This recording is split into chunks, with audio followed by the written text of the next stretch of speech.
Do you freak out when you see this card? You might not have to.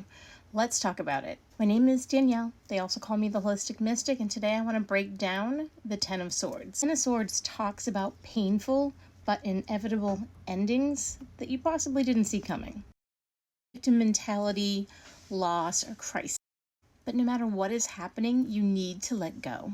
Allow the change to happen so that you can come to terms with the situation. Without death, there is no renewal. Unfortunately, you have to feel the full impact, as this is the final ordeal with this source of pain. The swords is your reminder to pick yourself up off the ground so that you can reflect on the what and why of these circumstances. Let's get back to the card and really talk about the symbolism here. So when you're looking at this, we see he's got a red cape on the bottom half of him, which talks about being a sign of dignity as he leaves this world, and that his desires and passions were also killed. If you look at the sky here, we have the dark on top and the yellow underneath. The dark sky is a reminder that it's darkest before the dawn, and that dawn brings a sense of hope and renewal, new beginnings and new opportunities. The sea in the back, it's pretty flat.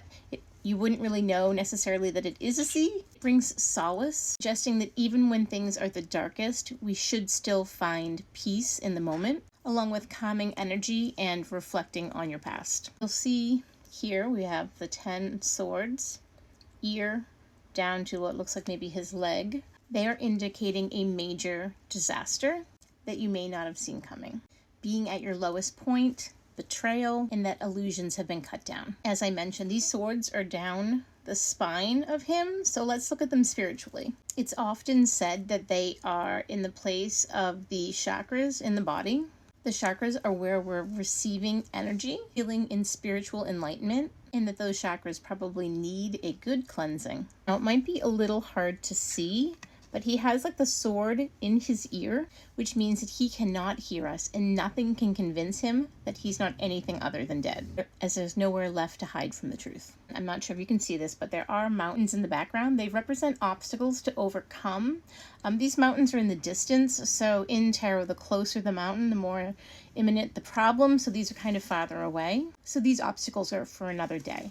Just to go back real quick to the dark and cloudy sky, it can also indicate fear and negativity surrounding death. And again, the sun is just, it brings renewal and hope. And then if we look at his little hand right there, that is the sign of benediction. And it's basically, it's 3 fingers pointing up to heaven, kind of like that. Symbolizes the divine trinity. So what is it that you see when you see this card? For me, it's a sense that like all is not exactly lost. Yes, you might be at your lowest point, but there are new beginnings and new passions that can develop. So hit me up in the comments. Tell me what you think.